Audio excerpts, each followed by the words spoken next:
best could be. I haven't seen my Super Nintendo since 2003. That's alright, I don't mind. I've got a Switch in the Old Switcheroo. My friend Mike and Jaymo too. All right, everyone, welcome back to the Old Switcharoo, where we're talking gaming retro with Mike and Jaymo. I'm Mike. And I'm Jaymo. Today we're highlighting the superstars and Nintendo duds of all 30 games from the last 15 episodes in what we are calling the Super Retrospective Season Finale. 2 seasons in the can, Mike. How's it feel? I can't believe that it's been 2 seasons, and yet this also feels like it's been forever at the same time. Yeah. I mean, it's been very fast, and everything happened very fast for us in season 2. But also, like, there's been so much work we put into this that it does kind of feel like it's been a while. Well, before we get into it, I kind of just wanted to open up JMO's junk brain and see what tumbles out. Would you mind? Go right ahead. Okay, so for our season finale here, we're gonna just kind of start off with my thoughts on season 2, and we're gonna go over our guest hosts from the entire season, and then Mike's got a couple of fun games planned for us, and then we have our Old SwitchAroonie awards, rewarding the highs and lows of our last 30 games.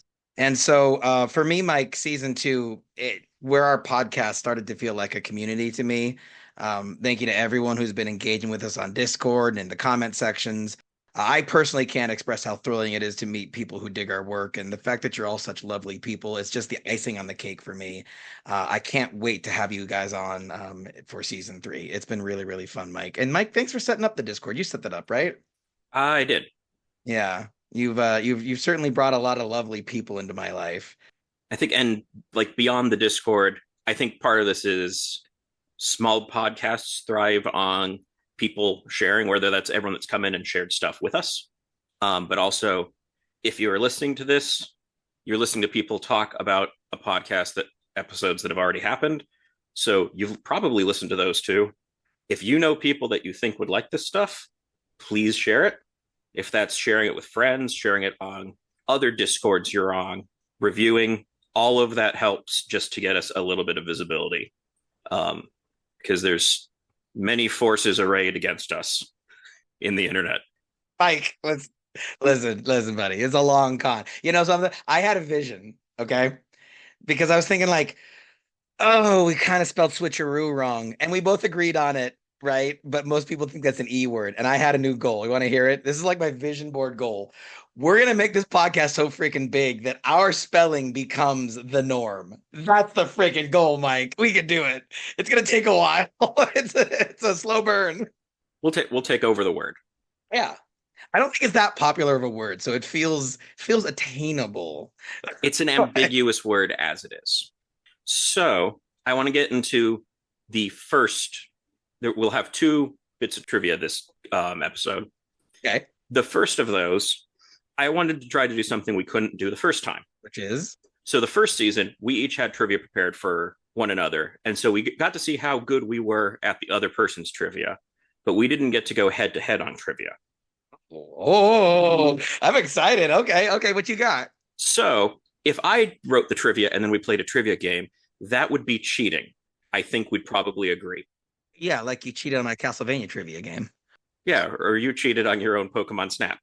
So for that, I'm going to need to bring in a little bit of help for us to do this trivia. Okay. What's happening? Someone's supposed to be joining the Zoom right now. You have a surprise guest. I do. Is that Kat? It is Kat. Hi, Kat. Kat is going to be in here to assist so that we can do trivia. But Kat hasn't played any of the games that we've played this season. Okay. This is all very elaborate. Yeah, so Kat really can't read off the questions, but she can play some questions that have been provided to us. Okay. So if you can screen share. Sure. We're going to do the fanciest thing we've done technologically.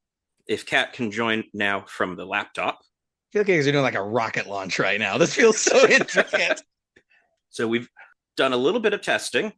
And so we have some pre-recorded material that Kat will be playing for us, and she will be keeping the scores for us. To quote Kat, you guys have been sneaky. All right. So I believe you'll be able to see that we do have file names attached to this. Yes.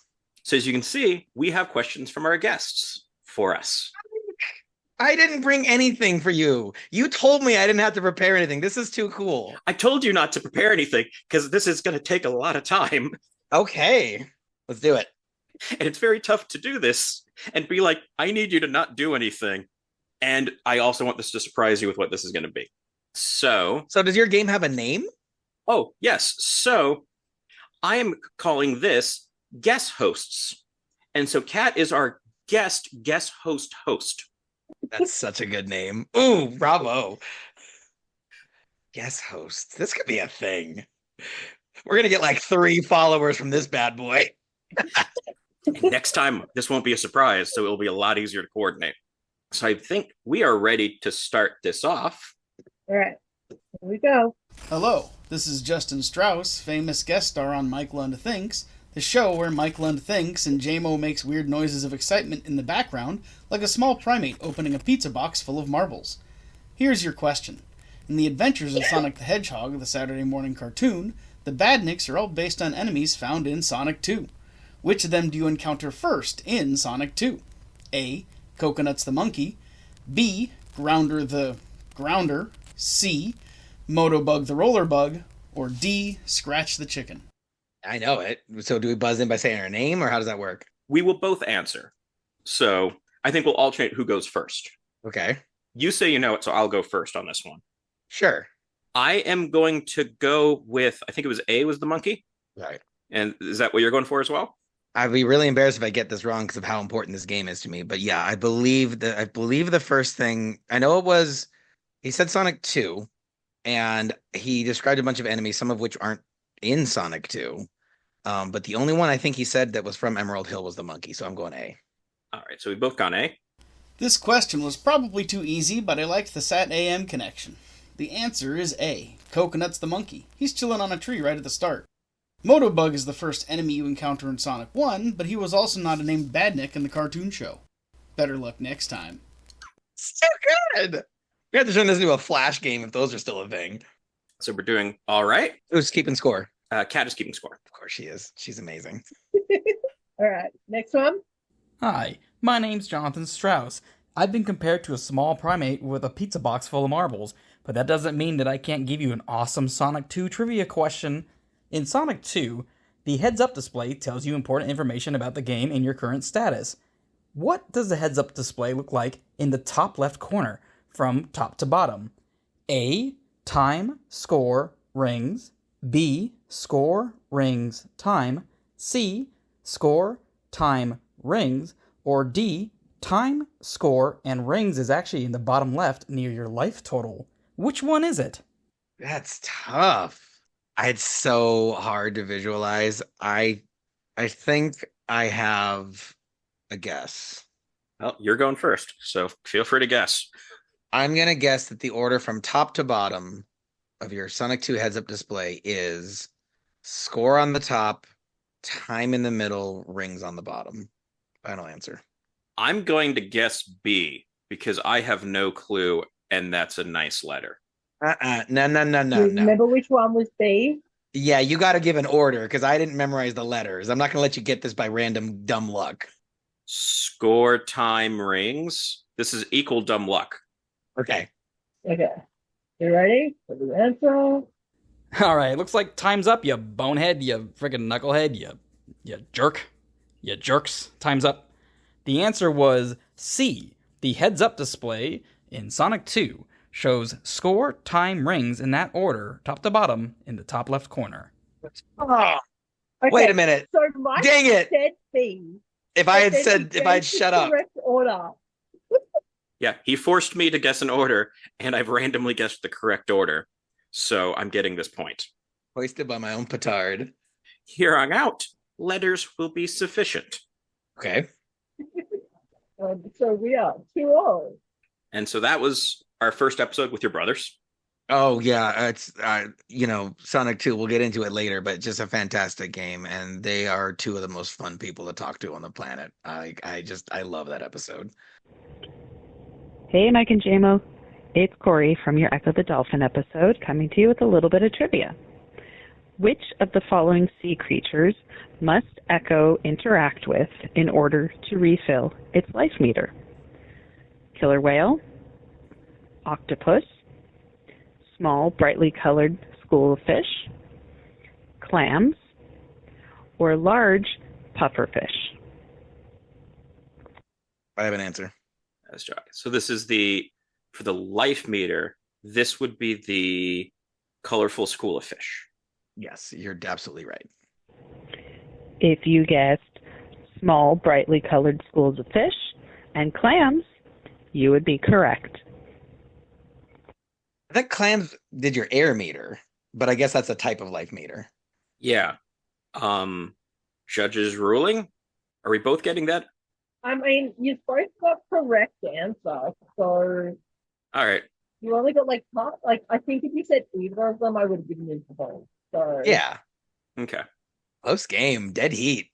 Echo is such a weird game, but Cori just brought it with the dolphin knowledge that episode. And I got to teach her stuff about the game she didn't know. So like I love that our minds were expanding together. Okay, next one. Hey, Mike and Jaymo, it's Derick here from the Underrated Movie Podcast. Eric. I'm here to ask a trivia question to you guys, and as listeners might remember, I was on the Pokemon Snap episode, so my trivia question is going to be related to Pokemon Snap. However, I'm going to be asking you a trivia question about new Pokemon Snap, because I think you guys know enough about the old one, so I want to throw you off. So, my question is, as of the most recent update of Pokemon Snap, how many Pokemon are available in new Pokemon Snap? Is it A, 214, B, 224, C, 234, or D, 244? Well, I ain't going first. Especially for a game that only you played. Okay, I played it a little bit. This is your turn to go first. What? Says who? Says the one in charge of the game right now, Kat. You guys agreed to alternate. Okay. All right. Let's think about this logically. He gave us a range of numbers. My strategy goes. Well, new Pokemon. Okay, so the Pokemon Snap games, like, I loved Derek's enthusiasm for the cinematic parts of that game. And I feel like new Pokemon Snap has similarly cinematic elements, so I'd be surprising if they fit that many in. So I'm going to go the lowest number and say 240. No. It's probably the second lowest, 224. Final answer. I am going to go for C, which was 234. It's ready for me to press play. I'm doing that. The answer is C, 234. There were, of course, originally 214, but as of the most recent update to new Pokemon Snap in 2021, there are now 20 added ones, bringing the grand total to 234. Hope you guys did well. Of course, Derek. Yeah, anyone would know that. Love you, Derek. I'm annoyed, but that's okay. So did you know, or was that a guess for you? I was a total guess. Good job. Be ready for the next one? Also, we are at 4 for Mike and 3 for Jaymo. Wow, you actually let me back on the show. I'm both shocked and honored.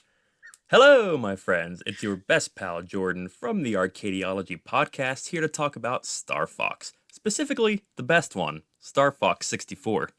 Now, we all know Pepe's most famous line. Do a barrel roll! What not everyone knows is that that's not the actual maneuver that we're performing whenever he says that. What is the actual name of this maneuver? Is it A, a snap roll, B, a Herbst maneuver, or C, an aileron roll? Ooh, good question. And because Mike's ahead, he goes first, right? Because it's an odd number question, Master. Oh, brutal. I thought that he would go first if he pulls ahead. That's like a game balance sort of strategy. No. I am going to guess A, the snap roll. Yeah. I feel like I've heard that term, and Jordan was such a fun guest for our Star Fox episode. Encyclopedic, his knowledge and skill at those games. Jordan, I'm still not over the embarrassment of thinking I was good at this game and then hearing your high score. Ah, beautiful man, beautiful episode, beautiful game. I agree. A snap roll. Okay. And here is the answer. My friends, the correct answer is, of course, C, the aileron roll. Guess Nintendo just thought that didn't quite roll off the tongue the same way, huh? I'm sorry, I'll see myself out now. Is it weird that I called him a beautiful man? We're gonna leave that in. Of course, I'm going to leave that in. He knows it. Whatever. Aileron roll. Okay. Well, I'm glad we both missed it. I'm like, I have no idea what any of these are, but hey, this isn't my question. You're doing great. All right. We're ready for the next one? Yeah. Hey Mike, hey Jaymo, it's your friend Butch, and I'm coming to ask you a question about our recent episode about video game mascots. And one of those video games had to do with a monkey named Spanky. And in his quest to escape from the evil clutches of Morticia, he had to use bubbles, and he had to use sports balls.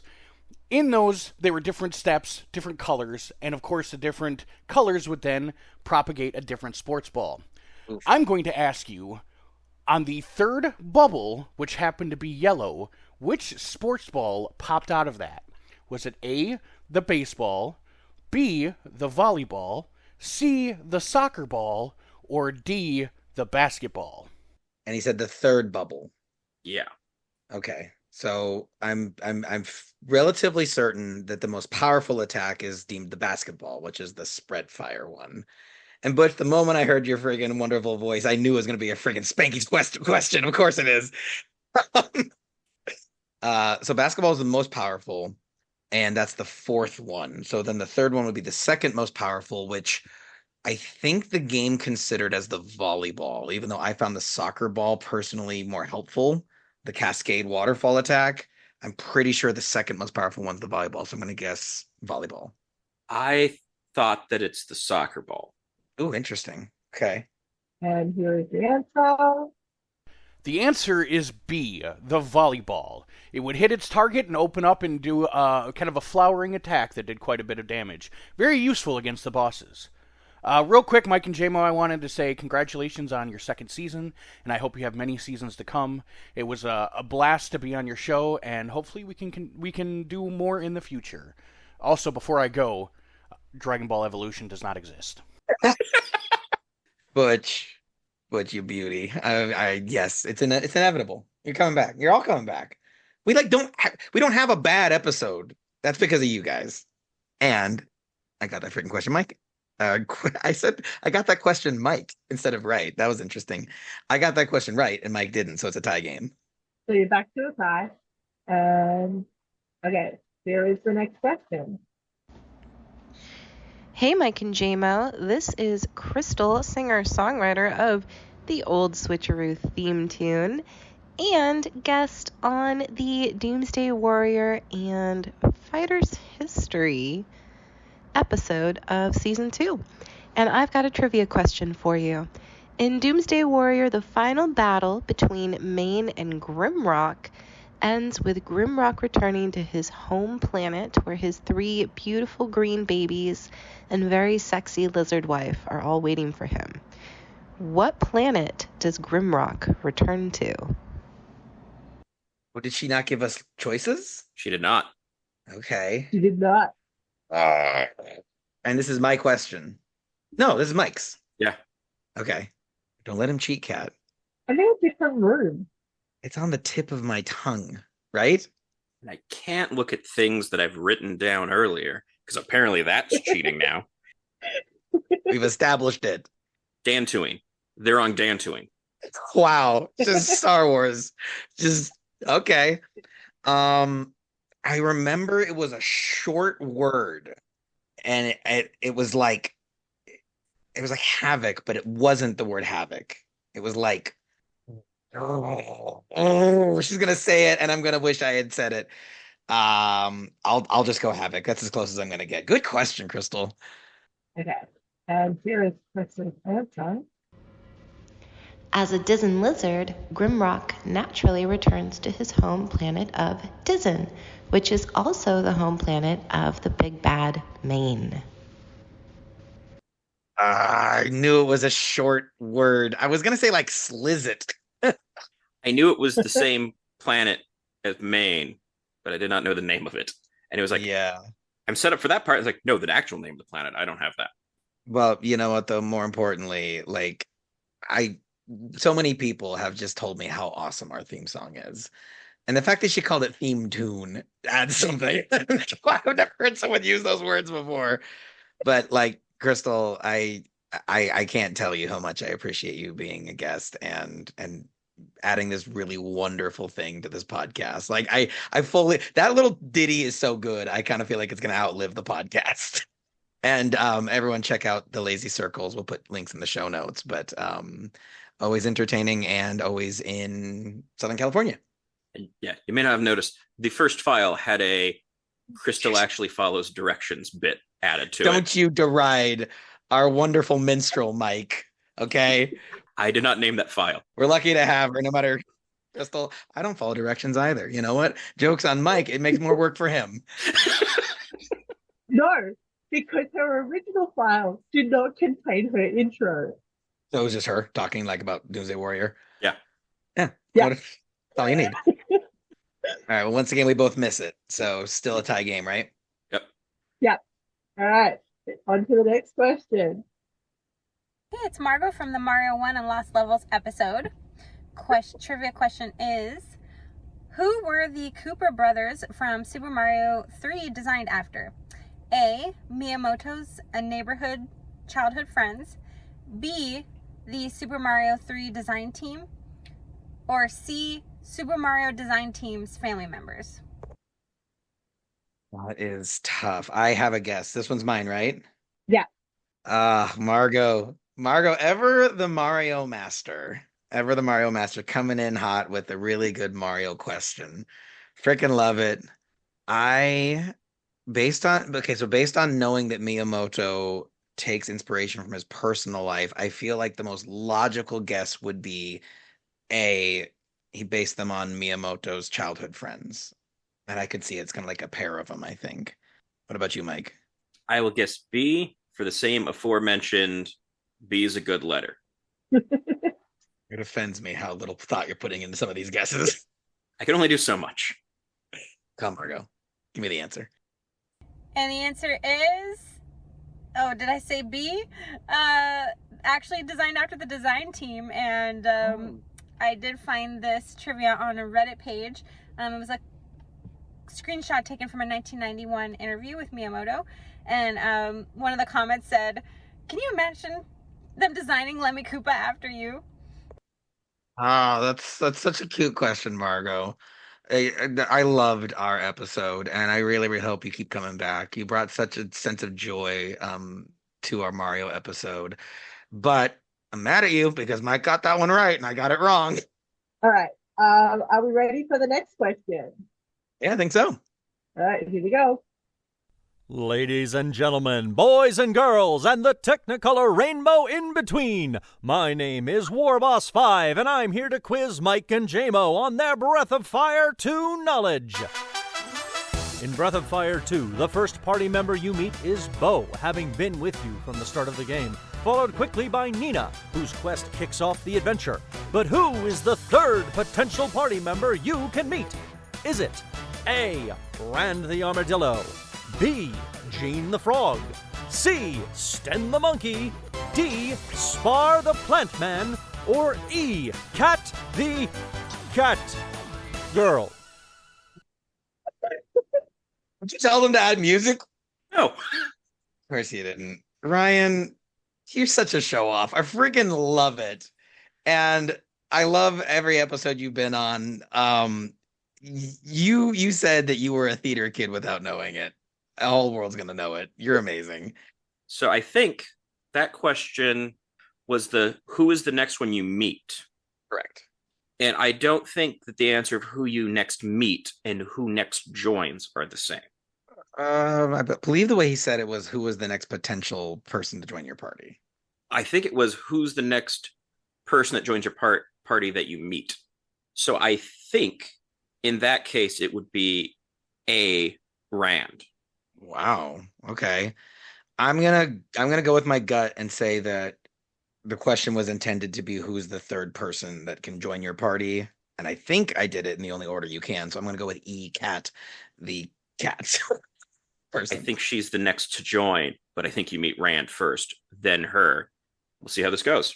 All right, let's see. If you answered D, Spar the Plant Man, you are correct. While Spar would not join the party until much later in the game, he could be met before even Nina joined the party in the back room of the traveling circus outside of hometown. Tell our contestants what he's won, Johnny! What? What do you mean we don't have a budget for actual prizes? What do you mean I'm not getting paid? Well, I'm glad we didn't get it right, because that would have been awkward. Bryan and your production team, don't worry. You being on the podcast is gift enough. Well, I was right. There was a trick to this. Yeah. That distinction mattered, but I forgot about it. Forgot about that part entirely. Such a weird circus. I remember that Spar kept appearing with the traveling circus. I didn't realize that you saw it that early in the game, but all right, good question. I liked it. Next question. Oh, we are currently tied at 4 each. I thought we had 8 out of 9 questions. I thought we had 5. I think Mike is still 1 point ahead. Oh, wait. Yes, because I counted Jeremy. So Mike is at 5, Jeremy is at 4. But I appreciate it. Don't get me wrong. All right. On to the next question. Hey, this is Bryan from the internet and Geek Pop and our double punch-out episode of the Old Switcharoo. So my question involves the public domain music used in Mike Tyson's Punch-Out, specifically this melody from Richard Wagner's The Ride of the Valkyries.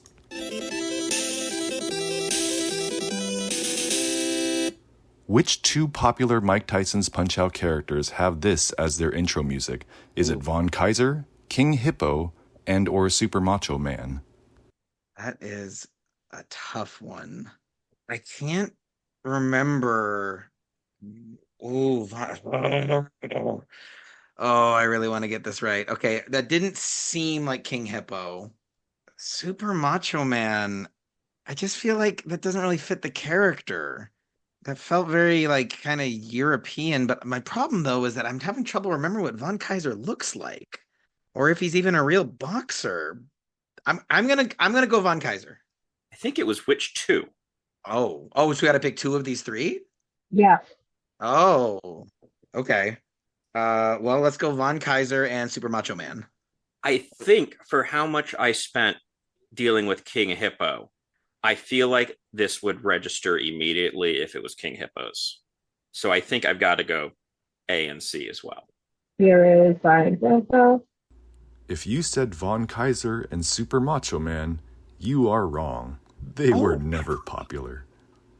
But yeah, it was those 2. I'm so glad I didn't make that joke. That felt so set up. Oh. Bryan, it was so wonderful to get you on the show proper. Actually talking about a video game.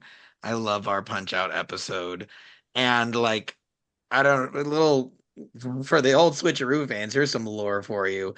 Bryan is responsible for me like coming out of my shell. I used to be an incredibly shy kid, and he basically just harassed me in high school until eventually I snapped like he did. And I'm so grateful. Every day I'm so grateful, Bryan. You are creativity incarnate, and I love that question. All right, ready for the next one? Well, hello again there, Mike and Jaymo. It's Butch, back from question 6 of this quiz, and I have another one for you guys, pertaining to when we did our episode together for A Link to the Past. Now, in our adventures for A Link to the Past, we crossed many lands and roamed many dungeons. Now, the question I have for you is about the last dungeon that you go through called Turtle Rock. At the end of that dungeon, what is the name of the boss that you fight? Is it A, Muldorm, B, Aghanim, C, the Helmasaur King, D, Trinex, or E, Sharala? I definitely have my 2 guesses, but it's your question. Yeah, so Turtle Rock would be Trinex.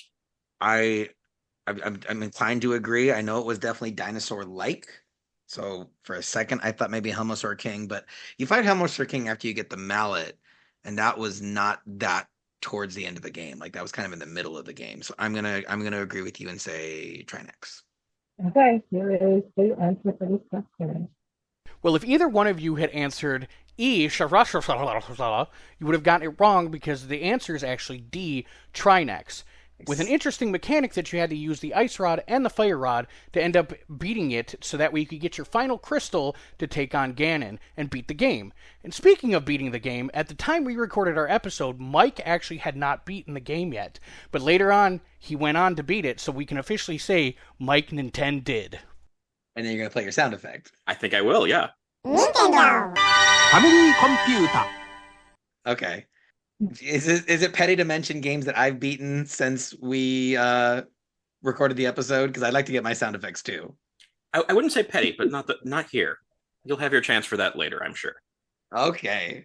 Well, Butch, went so nice we had to have you twice. And, the randomizer king of Link to the Past. Like, so great having you back. Yeah. Unfortunately, the timing of this episode didn't work out to get Riri included on this.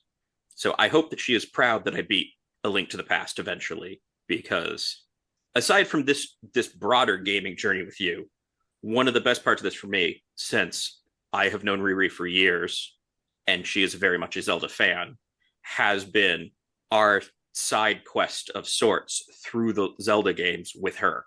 So those have always been some of my favorite, because after many years of her being into Zelda and me knowing that she is, I'm occasionally understanding things now. And her sense of fun is just infectious. Yeah, she is by far one of the things I miss most about Tennessee, is because I moved after grad school and don't see the people from grad school anymore. And hanging out with her was always a blast. Yeah, you do now. Love it. Yeah, so we are now at Mike at 7 and Jaymo at 6. Just can't bridge the gap. Here is the next question. Hey guys, it's Kurosh from the KJP Show. I just wanted to call in and say I had such a fun time doing the Kirby episode with you guys and Derick that I wanted to bring some trivia from Kirby Superstars. So my question is this. In the Japanese version of the game, a Shoshinsha mark, which is a Japanese symbol that new drivers must display on their car for a year after obtaining their driver's license, appears in the background of menu, asking whether the player wants to view the game's tutorial. When the game was localized to the West, what was the mark replaced by? Is it A, a picture of Kirby, B, a Triforce, C, it wasn't replaced, or D, a cloud? Kurosh as a guest has a soft spot in my heart, because it's I feel like it's one of the first people that we met through meeting someone through the podcast. You know what I mean? He's the first branching off. But what a wonderful addition. And I love his channel promoting indie developers, elevating and celebrating. He is definitely a person worth elevating and celebrating. So Kurosh, it wasn't replaced. That's dirty. That messes with the mind. That makes a guess very hard. But I saw that screen every time we booted up one of those Kirby Superstar games, and I beat all of them. So I think I'm pretty confident saying it's a cloud. I'm gonna go the final answer, which I believe was D. My best guess is going to be A, Kirby. Really? Okay. It could be visually redundant. You'd have Kirby and then a picture of Kirby. It's Kirby's all the way down. Oh, I feel like you might be right, but I'm not going to change my answer. We're ready for the answer now. Here we go. The answer is a picture of our favorite pink Nintendo Superstar, Kirby. Thanks again for having me, and see you guys next time. Doesn't feel good. Does not feel good. Mike's lead increases, but it was worth it for such a wonderful question.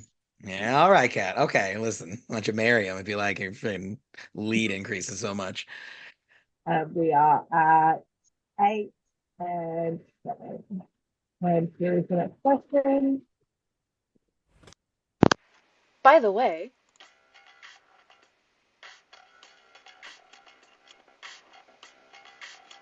This is Lisa from Geek Pop, and I was on the puzzle episode, Drop It Like It's Ha Ha Ha Hot.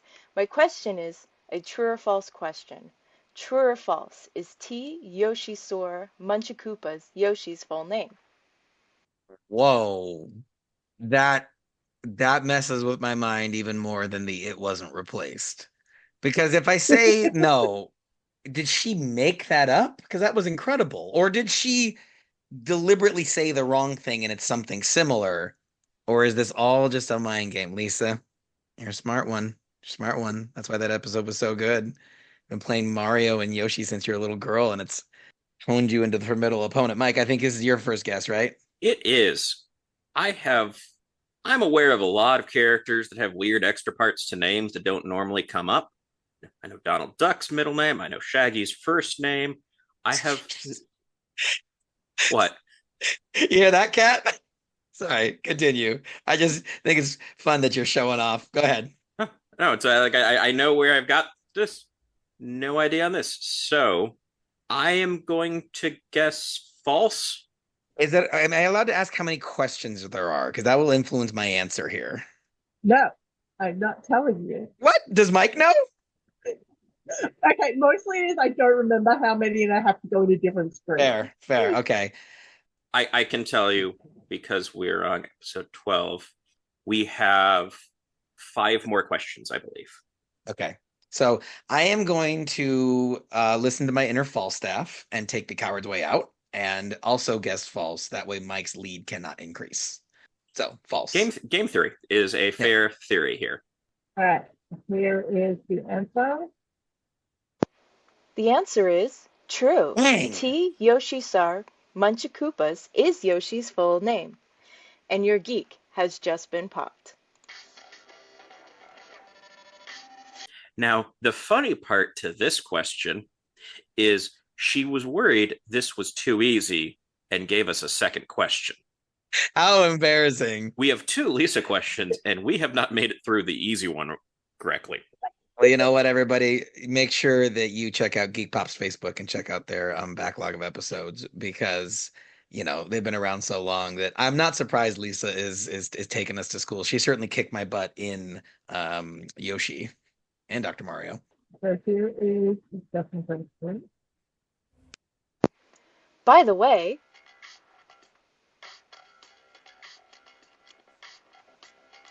this is Lisa from Geek Pop. I was on the puzzle episode, Drop It Like It's Ha Ha Ha. My question is, there is a Yoshi saga where many of the Yoshi games, but not all, take place in the same timeline. How many Yoshi games are a part of this saga? A, 3, B, 7, C, 5, D, 9. Oh my god. We didn't even get the options in order.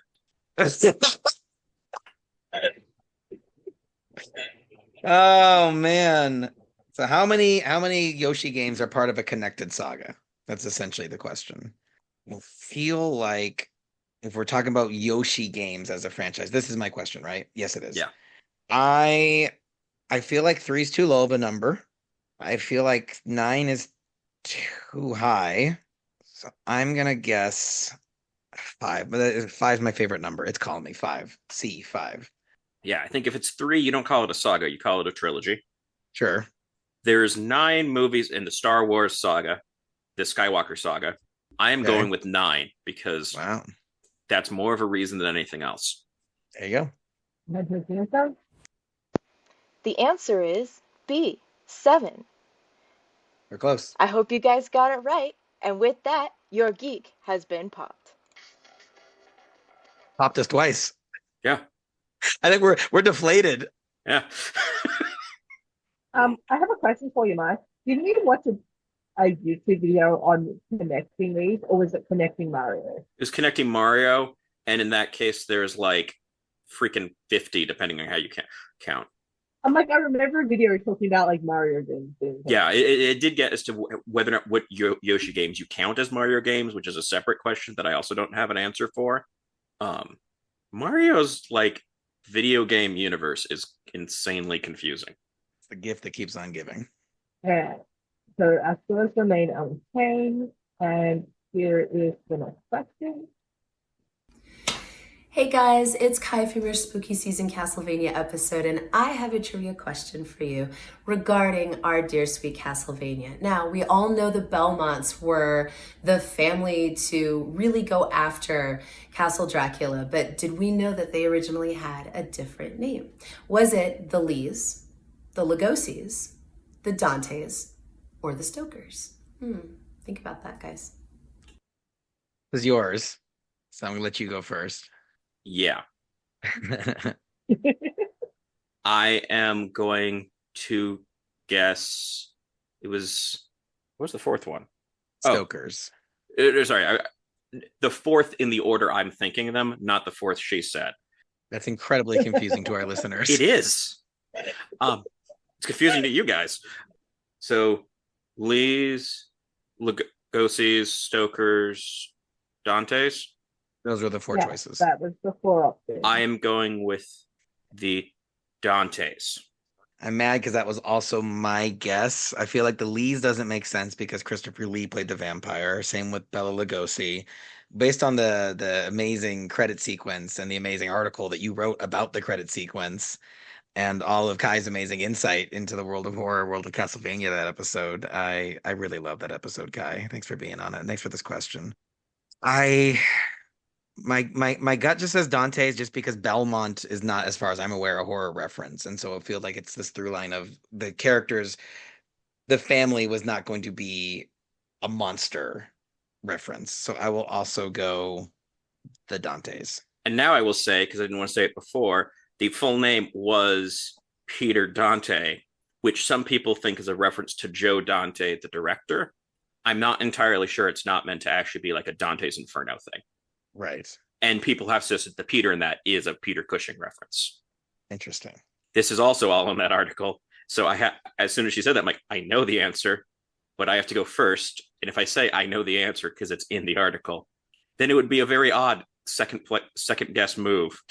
Well, hold on there. Okay, you're kind of burning me, though, because I just realized at the beginning of the game, I was expressing a lot of confidence in my answers, and you followed suit on a few of those. So you could play like a gentleman, but yeah, Dante. I haven't changed any of mine, but now it's getting heated. So, yeah. All right. And here we go.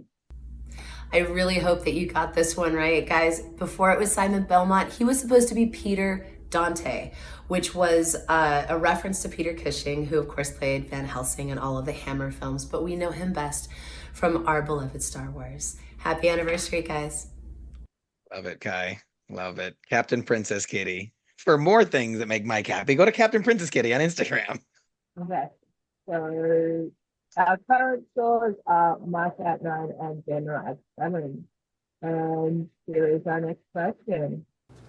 Hey, Mike and Jaymo. Josh here from Smashing Game Time. You had me and Nick on to play the beloved Super Nintendo game, Zombies Ate My Neighbors, and its not-so-beloved sequel, Ghoul Patrol. My question for you is, in Ghoul Patrol, everyone's favorite Super Nintendo game, what was the first weapon pickup you got? Was it A, the machine gun, B, the homing plasma gun, C, the laser gun, or D, the lobbing smash gun? Okay, this one's mine. Yep. I feel like, okay. I'll just guess, and then I'll tell you later how I feel about it. Sure, go right ahead. I feel like it's a better listen this way. Just don't change your answer, okay? All right. I have my answer. Okay, lock it in your brain. Yep. The lobbing smash gun was, I believe, the last one you get because that's supposed to be used to defeat the bosses. And I remember getting the homing gun and thinking like, oh, like this is really helpful. So I feel like it wasn't the first one I picked up. So I am going to guess. No, actually, I think it might have been the first one I picked up. Now I'm starting to question my memory. I'm going to go B, homing. I am going to go with the machine gun because I feel like I remember a machine gun. And you didn't get far. I did not get far. Okay, come on. I need this one, baby.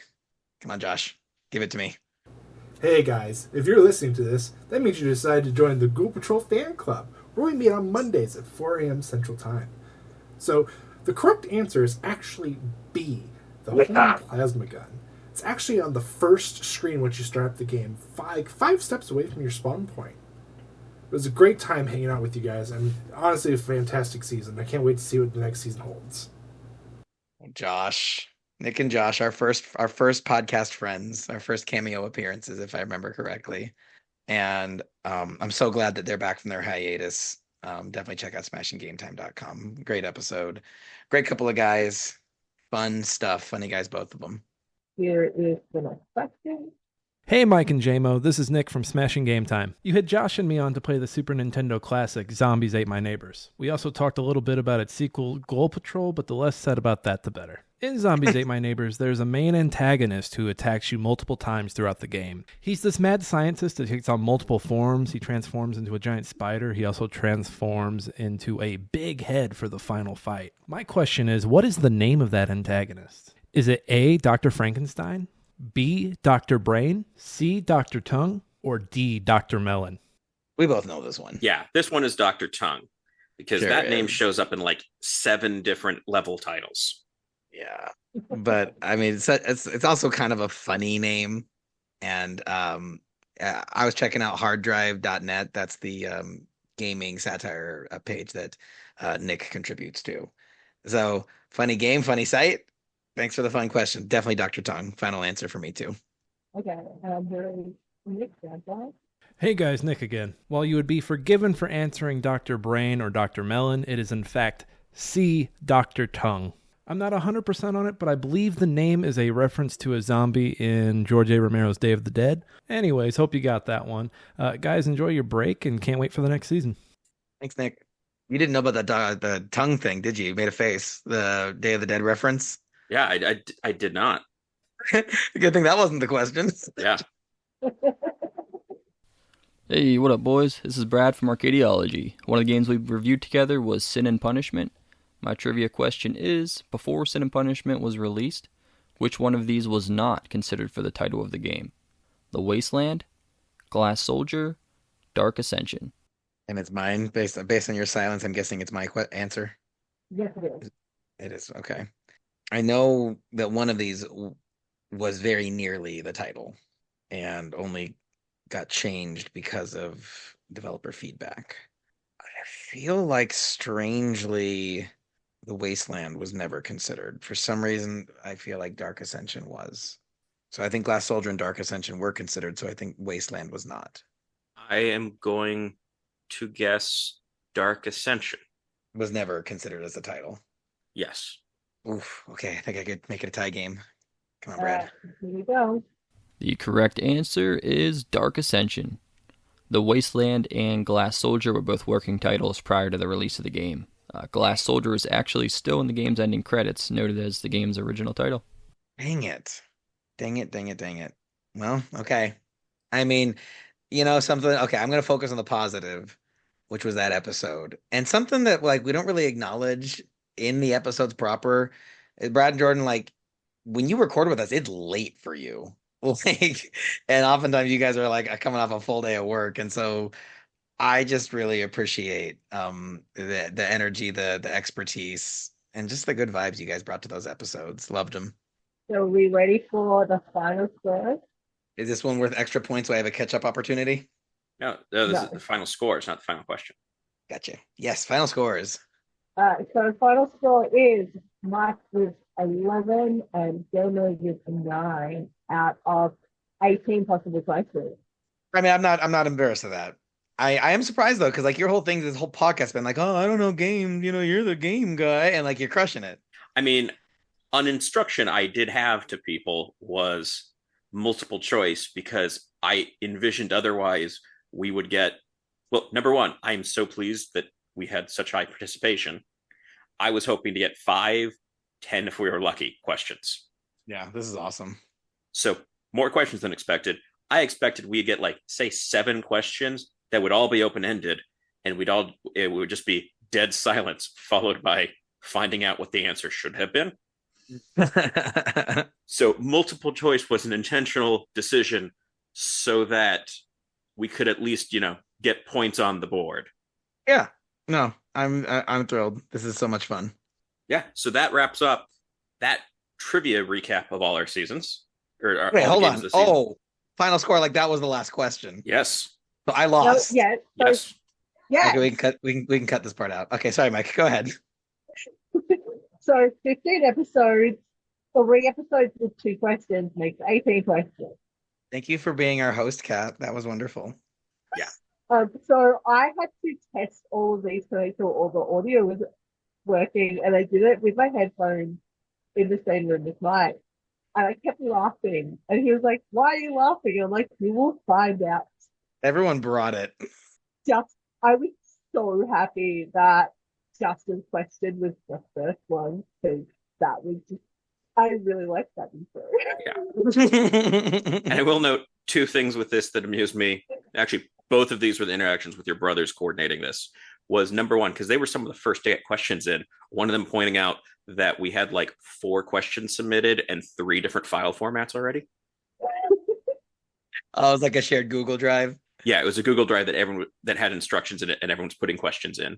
So in fact, actually, I can give you the sample question I gave everyone for what to do if you'd like. Oh, sure. Yeah. Do you want me to read it? I will read it because your audio's been a bit fuzzy. I think it sounds fine, Kat.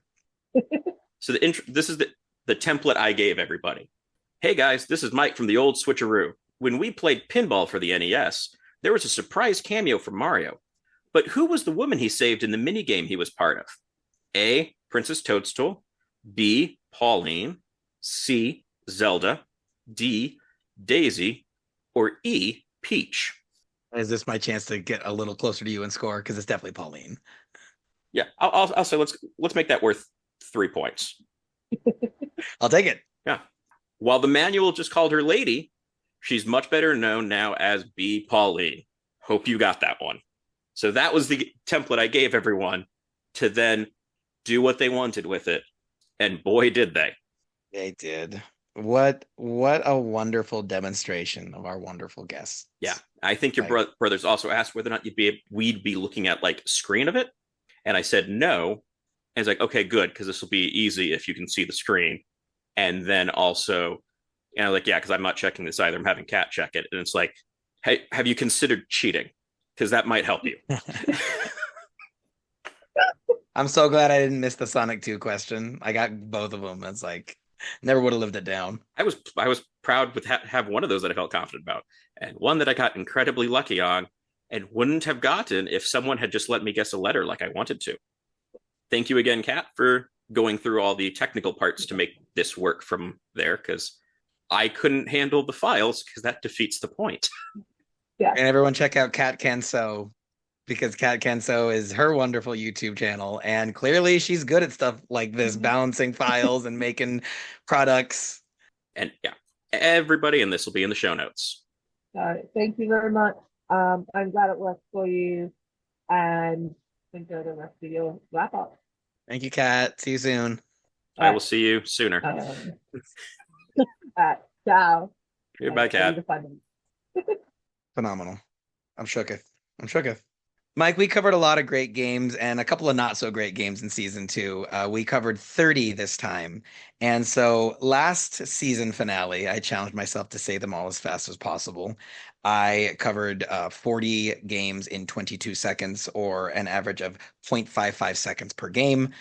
So I have calculated it. If I am able to beat my own record, I will have to read all 30 games from season 2 in 16.5 seconds. Think I can do it, Mike? I'm going to be a downer. Let's say no. I'm going to make this adversarial so that you feel like you have to rise up. There we go. You give me something to conquer. Okay. I've been practicing a little bit, but I'm a little nervous because I don't know. Here we go. Ready? And Sonic 2, Echo the Dolphin, Pokemon, Star Fox, Star Fox 64, Star Fox 2, Mappy Land, Flicky's, Spanky's Quest, Fighter's History, Doomsday Warrior, Super Mario Brothers, Lost Levels, Breath of Fire 2, Punch-Out, Super Punch-Out, Link to the Past 4, Swords, Kirby Superstar, Dreamland 3, Yoshi, Wario Wizards, Dr. Mario, Castlevania, Legends, Zombie Neighbors, Ghoul Patrol, Gunstar Heroes, and Punishment. Watch.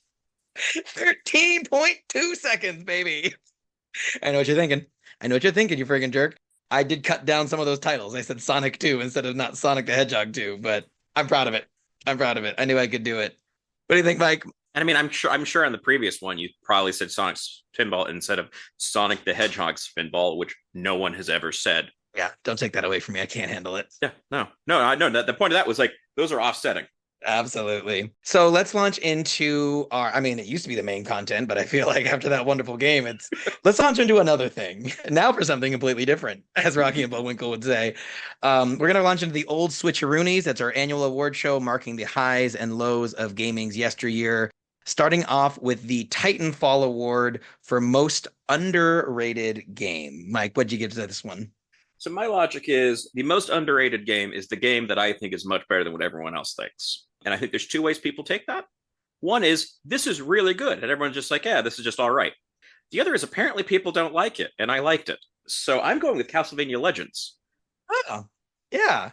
I like that game. You know, I think it was kind of a nice casual. I mean, I know not casual for you because you weren't cheating like I do. But yeah, I really appreciated that game, especially I think because it's so, underrated, as Derek's podcast would call it.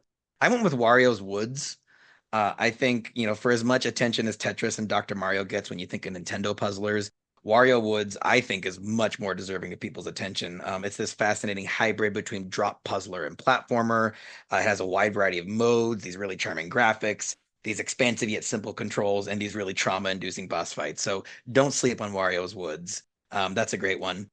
Let's go on to category number 2, the Paul Rudd Award, formerly known as the Ben Affleck Award, but apparently I'm outnumbered on that, for game that's aged beautifully. Mike, which game surprised you in terms of how well it's aged? I mean, I'm not going to say I'm surprised, because I don't think it isn't one that surprised me, but it's one that I'd say I was pleased to return to and had no problems with. It didn't feel dated at all to me, was Pokemon Snap. Yeah. Just there's something about the feel to that where there's nothing about how that played, how that looked that bothered me. I considered that. I really did, because the game is still so cinematic. I do wonder though, I feel like you had a slightly better time with it because you had the Nintendo 64 controller. On the Pro controller, it doesn't feel quite as natural with the button layout. But yeah, that was a great one. Honorable mention from me to Kirby's Dream Land 3. It has this gorgeous colored pencil aesthetic and these pseudo high-res graphics that really look almost impossible for a Super Nintendo game. But for the game that's aged the best, I'm going Kirby Superstar. It has these really bright colors. It's really epic presentation. But I really appreciated the sheer variety of modes. There's a lot of modern games that don't experiment with the formula of itself as much as Kirby Superstar does. And you got the quick draw multiplayer, you got boss rush, you got loot-based dungeon crawlers. There's a weird racing mode even. It just has such wide-reaching appeal, even if it doesn't stick to landing in every game mode. What an impressive game, especially for something that came out in the 90s. Let's move on to the Wattam Award for weirdest and wackiest game. What do you think, Mike? I think I've got to go with Spanky's Quest, because I think that's the only one that I feel like it wouldn't take that much work to build just the analysis of the cover of the manual into like a 5-minute set. There's just so much to that to work through that for me, it's got to be that. I was blown away when Butch had a history with that game, because it's such a strange game. And for him to have an emotional connection to it, I was really glad he was there. I mean, that might explain some things, really. Yeah, like his love for Dragon Ball Evolution. Oh, come at me, Butch. Don't come at me, Butch. Please don't. I feel like you'd win. I'm going Sin and Punishment. I feel like there's no question it's the weirdest and wackiest game. It's really visually over the top with these gravity-defying set pieces. It has anime-inspired cutscenes full of dead-eyed psychotic children. Oh, excuse me, psychic children. But let's say psychotic. That works too. It has this story that's an extended metaphor for man's fear of commitment. And it's the only game I've ever played where you wrap your hands around the left side of the controller, playing with the Nintendo 64 controller in a way that I never really have before. And then after we recorded that episode, Mike and I discovered that there's a Pacific Rim-esque co-op mode where one player aims and one player moves. Like, what a wild game. I was so happy to have played it. It was so hard to try to explain that control thing to people because they just assume you actually mean the regular controls. Like, yeah, that's how they all work. No. Move your left hand over there and right. That can't be right. It's like, no, that's what it did. Yeah. And shout out to Matt Hungate. If you're out there in the internet, maybe the algorithm will catch you, but he was a musician friend of mine in college. He showed me this game years ago and I just wasn't ready to appreciate it. So I was playing this game going, oh yeah, I remember that guy. I hope he's doing well. He was cool. Okay, let's move on to the Skies of Arcadia Award for the game most in need of a reboot. Mike, which game do you want to come back into the lexicon? I think there's two here. Yeah. I think we might have the same one. I think the first that I put down, I think this is definitely in the reboot category more than remaster. Because I want them to do more than the game did. And this is very much I think Riri raised this point. Four Swords. Oh, yeah. I think bringing a Four Swords back that is more swords and be able to handle even more and actually have that be well designed to work online, multiple people. They've been doing that with Nintendo Switch Online stuff already. So I think the opportunity is there. You could almost just call it More Swords Adventures and people will be into it. Yeah. Tells you exactly what you're getting and so what everyone wants. Nintendo, that you can have that one for free as long as you get us some freaking views. Yeah. And don't sue us. Both of those things. And then the other one that I put here is Wario's Woods. Yeah, all right. And I think a huge part of that, I still need to figure out how to and then try playing the SNES version, because I think there's a little bit of how the game handles that I have issues with. 90% of my problem with that was how many things it was trying to do on the single, like, 2-button controller. Yeah. Where the SNES layout, I'm like, that seems reasonable, because the mapping is each button does a thing. And I like that a lot more than these two buttons do one thing, but a different combination does something else. And those two are opposite actions. So if this goes wrong, well, bad for you. So that's one where it's just like a modern day controller and a little bit of how changes to how it handles, but the same gameplay. I think it's, as I said in the episode, it's like it was a really ambitious game, and I give them credit for trying to be that ambitious. It shows that it was a late NES game. It just doesn't quite. It is limited by what it had to work with in that incarnation. And I'd like to see it come back because it is an innovative approach. Absolutely. And I think that was the game I enjoyed more because I was rewinding. So some of the controller control frustrations I would just fix by rewind, where it would ruin your whole run. So I got honorable mention to Breath of Fire. Ryan, aka Warboss5, had the phenomenal idea of making a AAA reboot of that series for modern consoles, since the setting, the characters are all so good. It's just the gameplay was too tedious. I decided not to go with that one because there have been re-releases already that added some quality of life improvements and like lowered the number of random encounters. So I kind of feel like they've already done that sort of. I considered the same thing. Yeah, I thought that's what you were going to say. My choice was Doomsday Warrior. I can't really explain why. Maybe it's my love of fighting games, but Doomsday Warrior has really gotten me by the brain banana. It's a deeply flawed game, but there's something truly interesting there. There's this post-apocalyptic setting, which is really unique for fighting games. The character roster has these monsters and juggalos and demigods that are all somehow responsible for the climate collapse. In between rounds, you can level up your stats like an RPG.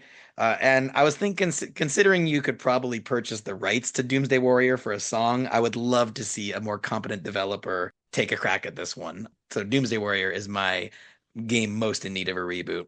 How about the Illumination Award, Mike, for hit movie in the making? Actually, I feel like the one, because I considered a lot of things, like I can't say Sin and Punishment because that is just Pacific Rim. Like that movie exists. I mean, you could do something similar, but yeah, it's the same thing. A lot of those felt like they already exist in a movie form or they don't work in a movie form. And I considered one of the ones that came out, I considered and then went, wait, no, that doesn't really make sense. It's a hat on a hat would have been Zombies Ain't My Neighbors, because it's already spoofing that, and it's kind of, you can't recycle it back in and get it to work. But then I realized what I think would work, because it has a bit more of a unique plot element to it, is Ghoul Patrol. And granted, some of that is it's setting up a time travel capture aliens plot, where it kind of puts it somewhere between Time Bandits and the 13 Ghosts of Scooby-Doo. But it had enough things are, I'm going to take these two things, and when I combine them, that's a new thing. And so I feel like Ghoul Patrol, my issues with that were not the intro. I feel like that gave it a solid starting point that it could do something with. And because I'm not too worried about, keeping true to the source material after that, right, go its own way and turn that into something. It's interesting because like one of my more popular Tumblr posts before you gave me this platform, or we created this platform together, I should say, is how Detective Pikachu was a really smart movie for the first live action Pokemon, because you're not dealing with like Ash, and you're not dealing with like these beloved human characters, and oh, you cast it wrong. So I could totally see Ghoul Patrol. It doesn't have as high of a bar to reach, and so you could maybe have fun with it. Well, I'm impressed. I'm surprised by that one. I like that one. So to promote the Wii remake, Nintendo produced commercials of a Punch-Out mockumentary. Featured Doc Lewis training Little Mac to come out of retirement. I want that movie. Some of cinema's best films are boxing movies, as you mentioned in the Punch-Out episode, and the antagonists of Punch-Out would make for such cinematic, memorable, and really hilarious fights in my mind. Punch-Out sports comedy, make it happen. And in fact, our friends over at the Cable Club podcast, or excuse me, the Cable Club League, they got a new name. They recently had in their memes channel of their Discord a dream casting of a Punch-Out movie, including Owen Wilson as Glass Joe and Adam Sandler as Don Flamenco. So clearly, I'm not the only one thinking about a Punch-Out movie. So that gets my choice for the Illumination Award.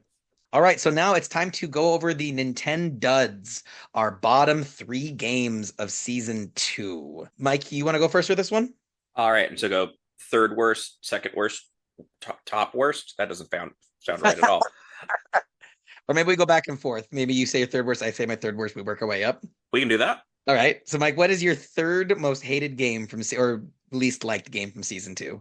I least liked is right, because I don't think hated is correct yet, but least liked it is Yoshi. Yeah, that one. It's going to make my list. Sorry, Lisa. I'm glad you liked that game as a little girl, but I describe Yoshi as like the feeling of anxiety and frustration when dishes start piling up in the sink. That's what the gameplay feels like to me. Except you can't just do the dishes. You need your neighbor from upstairs to toss the soap down to you. And so you're sitting there waiting for them to bounce some, bottle of soap down the stairwell, and then you get it and it's laundry detergent. It's not for an extended metaphor. I didn't like Yoshi. I couldn't see anyone liking Yoshi. Sorry. It doesn't have enough to it for me. It's very simple, and what's there, I just don't think is inherently fun. My third from the bottom was Doomsday Warrior.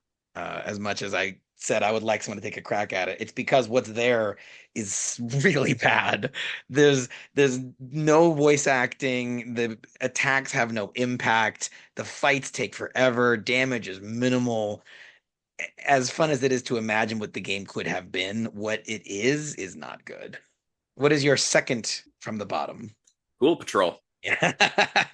Oh, my boy, Ghoul Patrol. I think I like that game more because you and Nick hated it so much.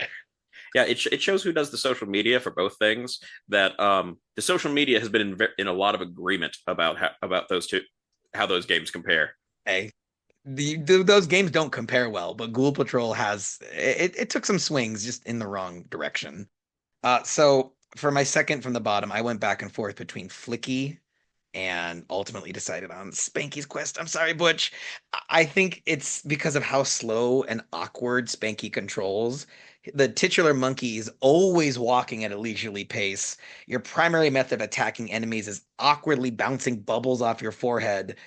But what ultimately made this less appealing to me than Flicky was the unskippable cutscene at the start. It's so long that I can't see myself booting this game back up and waiting that long to play a game that's just not very good. Spanky's Quest second from the bottom. What about you?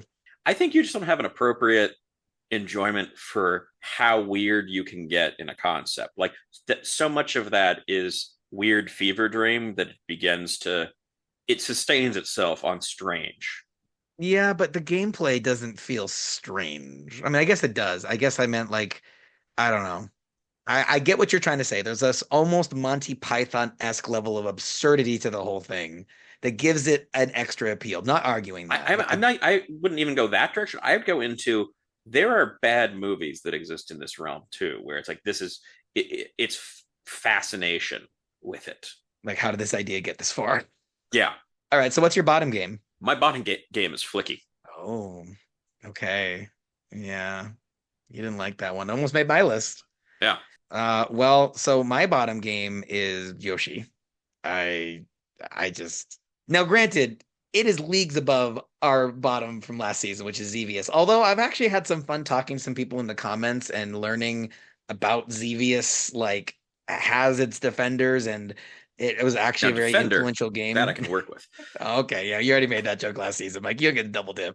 But thank you to the people in the Xevious comments because I do on some level appreciate that game more.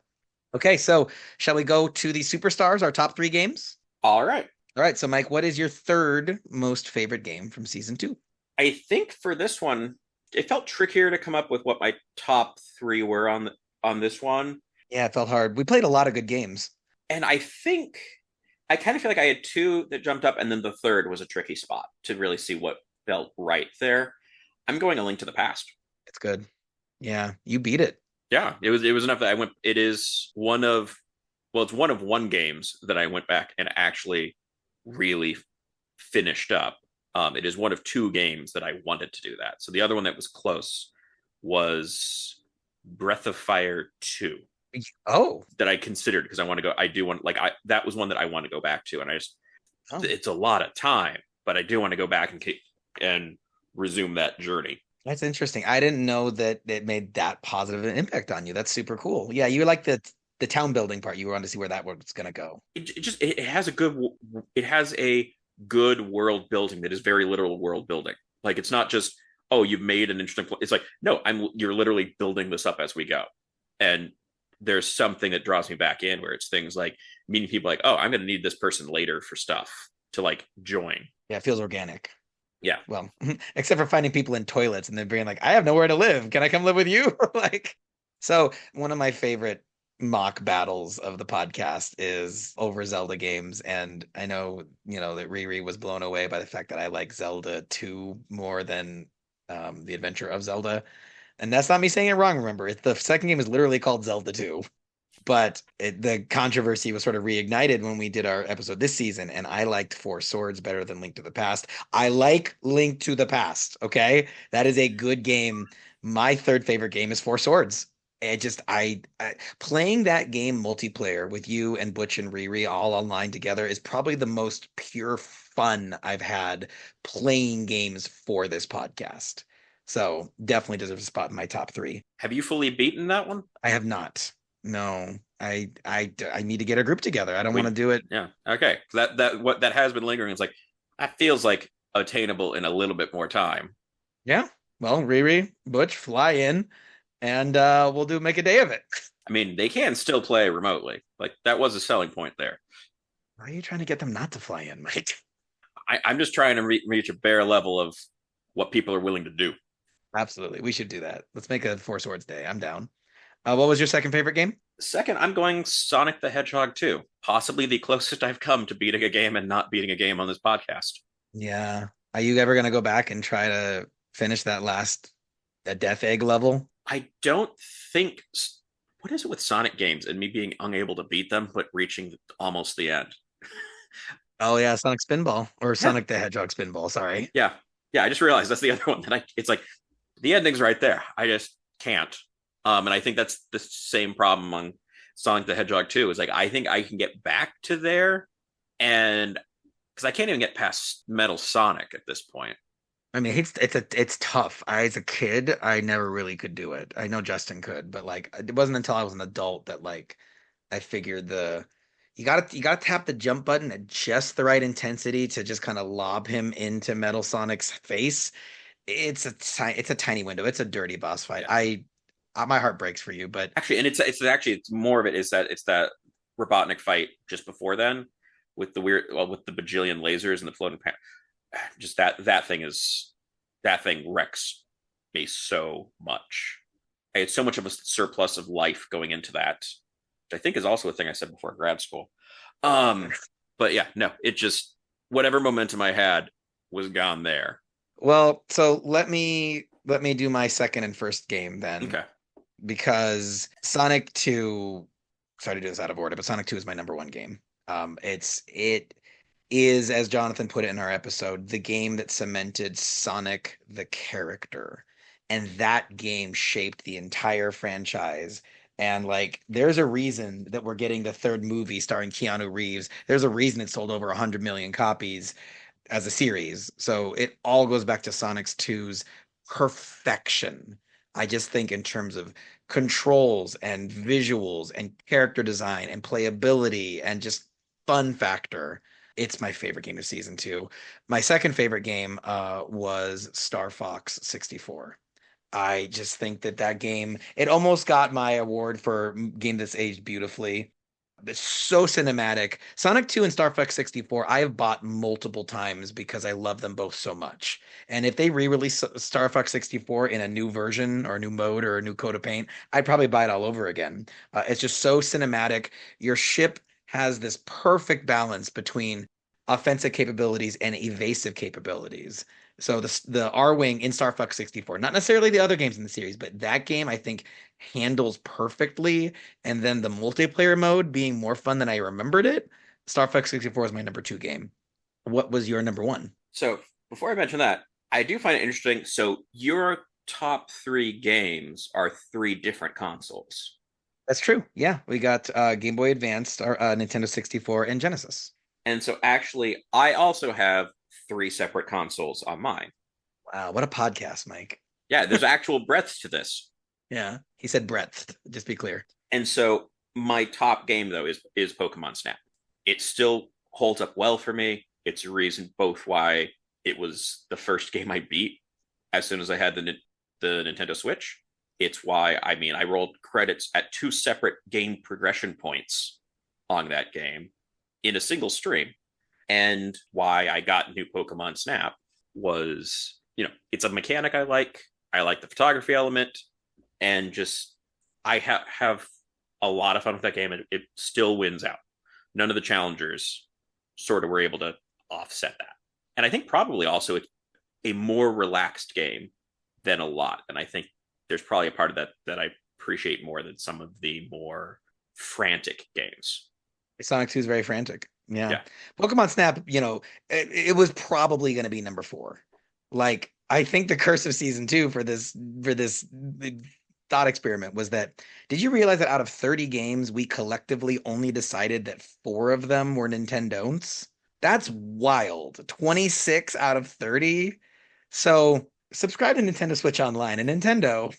Listen, we're trying to help you.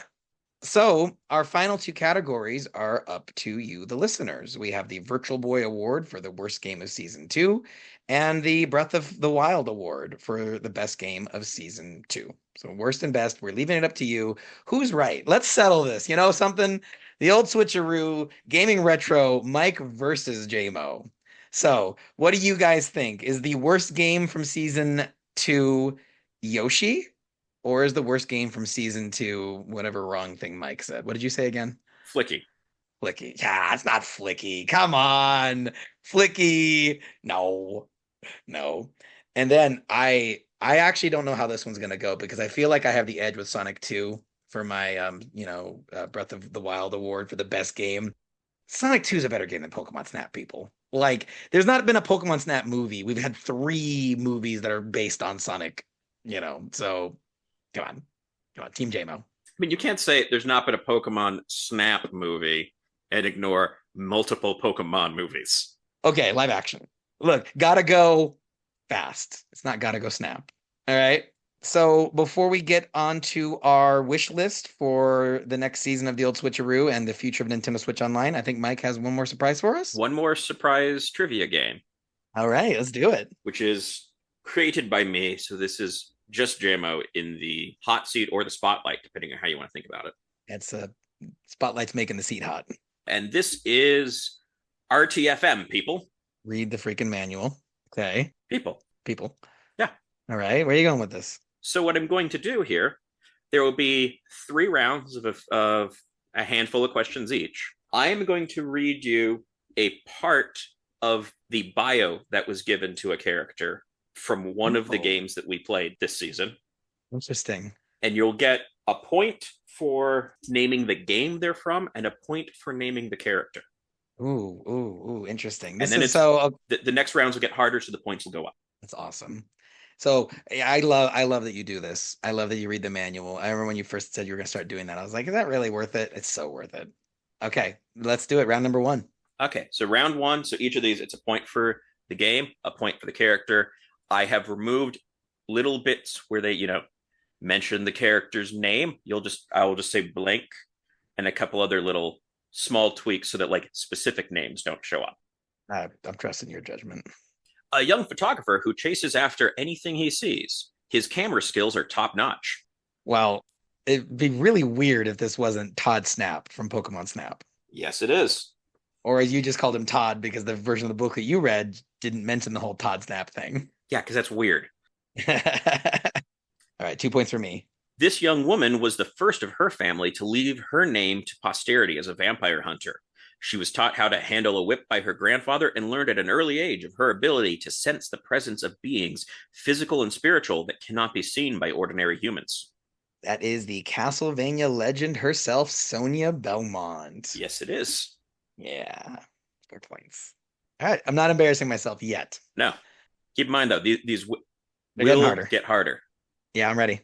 She's fast and deadly, an arena fighter of amazing skill. She loves to fight, and she's very competitive. She's also very loyal, inquisitive, and fiercely protective of her friends. Okay, that's going to be from Fighter's History, and that is, I believe in the version that we played, there was only one female character. No, but she wasn't that. She was the, ooh, dang it.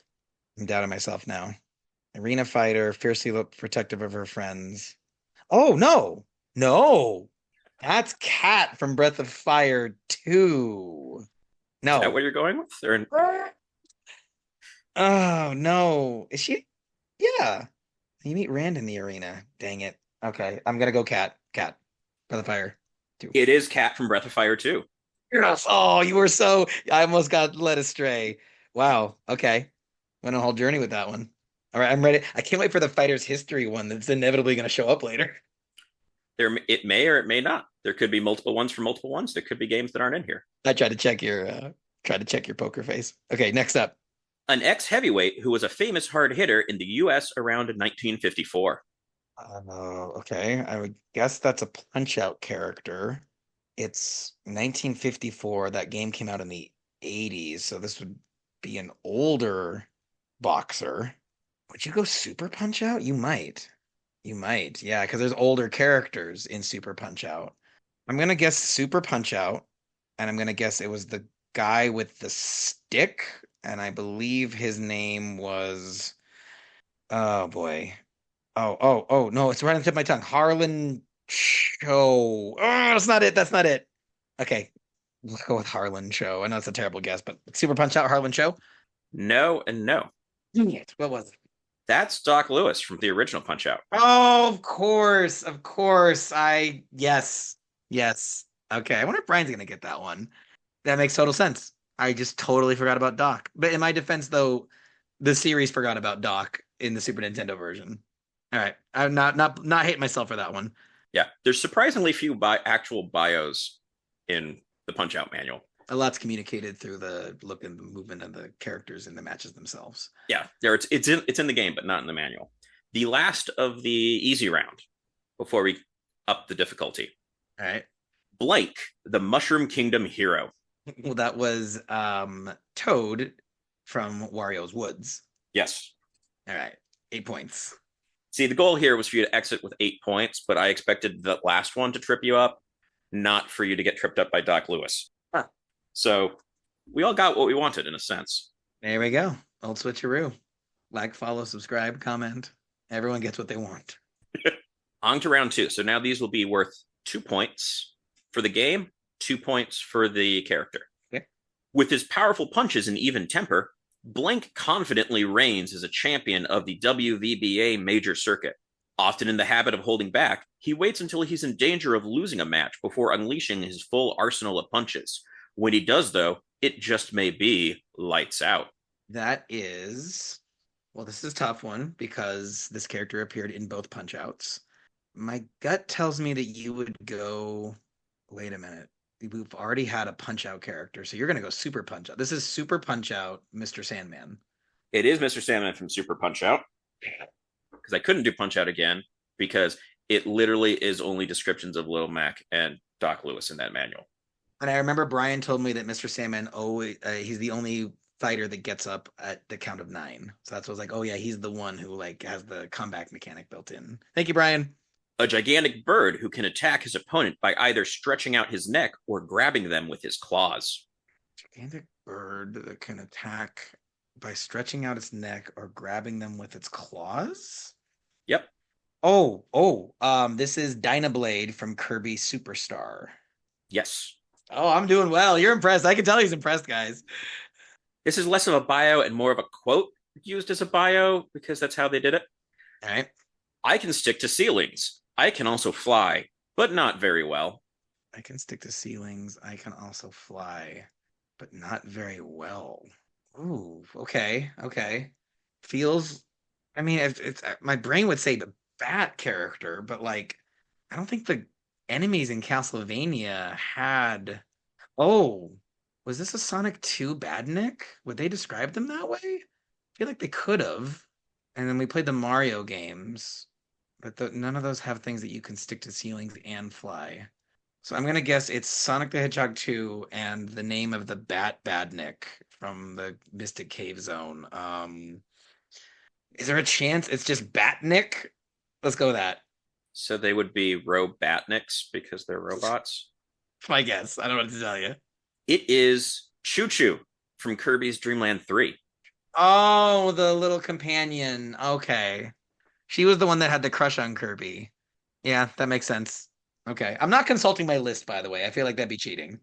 Not that it ever stopped you, but anyway. A native of the villain's home planet, Blank is a powerful lizard with sharp claws that can stab a car and make it undrivable. He is one of the fastest members of the group, and while his lizard appearance may intimidate, his cunning is not quite up to his human counterparts. He has a tendency to fight in a consistent manner. Definitely Doomsday Warrior. I should know this because it was basically Kristal's question. What was the name of that freaking lizard? I'm picturing it. Hold on. It's not Slade, but something like that. Oh, man. Kristal, don't hate me. Wasn't it like slice or something? It was like one syllable. I know it was a one syllable word. Let's go with Slade. It's not right. It's Doomsday Warrior, though. It is Doomsday Warrior, so you get the points for that. All right. It is Grimrock. Yeah, one syllable. Slade, slice, Grimrock. All right. I'm kind of mad about that one. You should be. That's also why I was annoyed when that question came up. And it's like, I have literally just swapped out to remove things. Like, no, that just said that just said home planet. That's not helpful at all. Okay, but so Mike does a lot of wonderful audio editing for this podcast. I don't know if people realize exactly how much he does, but this episode, we've been filming it for like 2 hours now. So it's not quite as stupid as it seems to you, the listener. All right.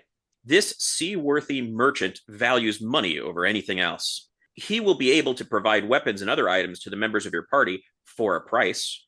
He can also cast special spells for water travel. That is Gobi from the original Breath of Fire. Yes, it is. Nice. Redemption. I believe I'm at 26 points, if I'm counting correctly. Could be. I am not counting. I'm just marking. Worth 700 points, but can turn into big trouble at certain times. That is the baby from Zombies Ate My Neighbors. Yes, it is. Yeah, he's impressed. We are now on to round 3. I'm ready. So we're now up to 3 points for the game, 3 points for the question. Beautiful. A girl who transformed into a small beast after sharing blood from an antagonist. She is considered a rare case of beast transformation, as she still retained human thinking and speech. The method for curing beast transformation still has not been found. Currently, she is the favorite beast of an antagonist, a minor antagonist, and other close attendants. Although she is young, she has a strong, rebellious spirit. Oh my gosh. A female beast hybrid, but we already did cat earlier. Oh my gosh, I'm feeling stumped. Hold on, let me think about this logically. It feels like Breath of Fire for some reason. Unless this is Sin and Punishment? Maybe this is Sin and Punishment, and maybe it's Saki's girlfriend. I could see them sneaking something weird into that. And there wasn't anything in Gunstar Heroes that would fit this category. So let's go Sin and Punishment for the game. And what was her name? It was like Cora? I don't think that's right, but let's go Sin and Punishment, Cora. It is Sin and Punishment. Proud of myself. you are definitely not thinking about the right character, because I don't think anything in the game indicates that this is what's going on. Okay. This is Lita, which is the weird little animal thing that you fight. Oh, right. Yes. That turns out was a person at one point. Yeah, and like it's begging for help, and you have to kill it, and then like that's it. It's dark. Yeah. By profession, he's a gymnast. But unlike any gymnast that came before him, his subtle moves and flexibility combine to make a terrifying fighter. His rapid move, Needle Shower, is among the most terrifying moves. Fighter's history, Jean. Or Jean. I will give that to you. It is. What do you mean? Jean-Pierre. It's a hyphenated name. Okay. In my defense, when you pick him, it goes, Jane. It doesn't say the whole thing. Yeah, give that to me. I deserve that one. I did. I gave it to you. Thank you. Operating from the mothership, Blank works closely with the team, offering support when necessary. That's Gunstar Heroes. And that is going to be... Wait. No. That's... Did you say she? Was there a female pronoun? There were no pronouns in how that was written. I said Blank. So is that Star Fox 64? And it's going to be... I think his name was Rob. It's Rob 64. I get that one too. I'm giving it to you. I'm just saying. That's Rob 64 to you, young man. Yeah, for some reason I'm thinking about the girl in Gunstar Heroes, but I guess she just gets kidnapped because it was like a 90s game. Yeah, no. Rob 64 got a bio on that, and I looked at it and I'm like, if I give him literally any other character in this game as a description, it's a round one question. Yeah. The tough, armored head of this small saurian can easily withstand sword blows. Your best chance is to attack him from behind. That is a Link to the Past, and it's not the Helmosaur King, it's just the Helmosaur. Yes, it is. Boom. And the last question. Right. Smug and narcissistic. She is concerned about hairstyle. She is, however, short-tempered. Smug and narcissistic. She's concerned about hairstyle, but she is, however, short-tempered. Who's concerned about hairstyle? I feel like you wouldn't dip back into Breath of Fire. I feel like I'm really surprised an Echo the Dolphin one didn't sneak in here somewhere. That could be an Echo the Dolphin question. You don't know. I will go with a game that is important. Nintendo Switch Online, which does narrow it down a little bit. Oh man, this is gonna haunt me. I haven't been just completely without a guess this whole game. So I will go with you can does the silence get cut out automatically? Yeah. Okay.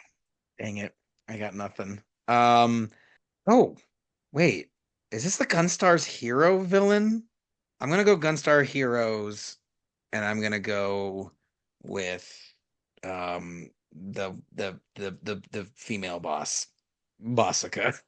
Bossica from Gunstar Heroes. You're guessing Bossica. That game had one theme to the names, and you're going Bossica. Well, I don't think she was a Gunstar, the one I'm thinking of. Because there was the girl in the little ship, but she never seemed like narcissistic. Gunstar Pink. Oh, wait a minute. The bosses were named after colors. Yes, they were. Yes, Gunstar, and we'll just go pink. Wrong game. Right through that. Wait, what was it? That was Strawbee from Spanky's Quest. Okay. How is it? How all the enemies are fruit. How does it care about hairstyles? I don't know. Weird game. We specifically talked about how weird those bios got on on the characters, in particular the fruit. You proved your point. Well done. Golf clap. So final score, and I did not realize until now. So the total points on this was 10 points for round 1, 24 points for round 2, 30 points for round 3. So the grand total there is 64 points, which is a really good number for a game podcast to have as the total points that I didn't do on purpose at all. To take credit for it. And you got 47 points out of that. Don't hate it. No, a very solid score. Mike, just hit after hit. That was super fun too. Guys, how great is Mike? Huh? All right, shall we wrap this up with our Swish list for season 2, what we're looking forward to for the future of the podcast, and things we'd like to see added to Nintendo Switch Online? Yes. So, me personally, I'm still waiting for them to bring back the SP modes that they featured for the NES and Super Nintendo games. I'm still waiting for the ability to customize my controls in the Nintendo Switch Online app. I still want Clay Fighter. None of those things have come true, but I have 2 new wishes. My runner-up wish for Nintendo Switch Online is Castlevania 64. Or more accurately, Castlevania for the Nintendo 64. Kai mentioned enjoying it back in her youth, and I had all but forgotten this game existed. I also remember having a lot of fun with the atmosphere and the exploration, even as the controls and mechanics were incredibly frustrating. So since it's such a flawed game that people remember fondly, I think it'd be a great addition to Nintendo Switch Online. And Kai, you have wonderful taste. But my number one desire, for some reason, I just thought about this and I just couldn't unthink about it. The Rampage series. You might remember the arcade game where you play as the kaiju bashing up a city within a time limit. And it's a cooperative, kind of chaotic game. But I just recently learned that there was an NES port of Rampage, and Rampage World Tour was a staple Nintendo 64 game when I was growing up. Great 3-player co-op. So I would love to see that. What's on your Swish list? So I think we're reaching a point where it'd be nice to see them drop another console on there, more games for what's already on there. Just in general, like a slightly quicker uptick than the slow drip they're doing of games. Purely for us, I would like to know what games are going to show up on there with some amount of forewarning so that we could plan. And it's not just like, by the way, this shows up Tuesday. And then, of course, game-wise, it will always be, I would like my cruise in USA, please. Of course. Well, everyone, that's going to do it for season 2. Mike, my last Swish list is, you just keep doing this with me. You're good at everything I'm bad at, and I think that's why this works. And I really appreciate all the work you put into this season finale. Listeners, I hope you appreciated it too, because it's just been a blast right here. Join us next time when we will be doing fun-filled filler episodes as we gear up for season 3. We'll be talking about the non-Nintendo Switch online games we've been playing, along with some other fun diversions that are sure to be NE excellent. Also, don't forget to visit www.theoldswitcharoo.com. There you can find links to our Spotify, our Discord, our YouTube, our TikTok, and all the social media you can shake a joystick at. You can even leave an old-timey voicemail. Hit us up with some trivia. Give us a trivia thing. We'll do something with it. It'll be fun. And, we would just literally love to hear from you. Big thanks, as always, to Kristal Fields for our incredible intro song, and thank you, dear listener, for liking, commenting, subscribing, reviewing, and talking about the podcast to friends and family. This has been the Old Switcharoo, where we're talking gaming retro with Mike and Jaymo. I've been Mike. And I've been Jaymo. Game on, everyone.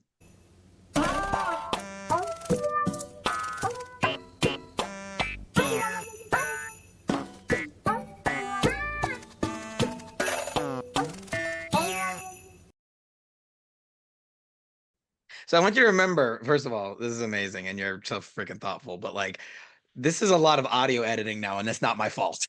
It is, and there's a good reason why. You'll note that Kat and her sharing this audio are 2 separate tracks. Now there are 2 of them. This is getting out of hand. Can you do that? Is that impersonation now taboo because it's like a stereotype? Saying double 4 cats. You went for the safer one.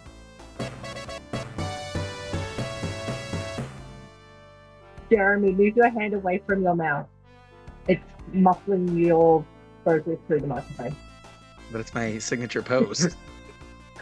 Yes, and it muffles the mic. We like muffling mic. Oh, this mic. Yeah, okay.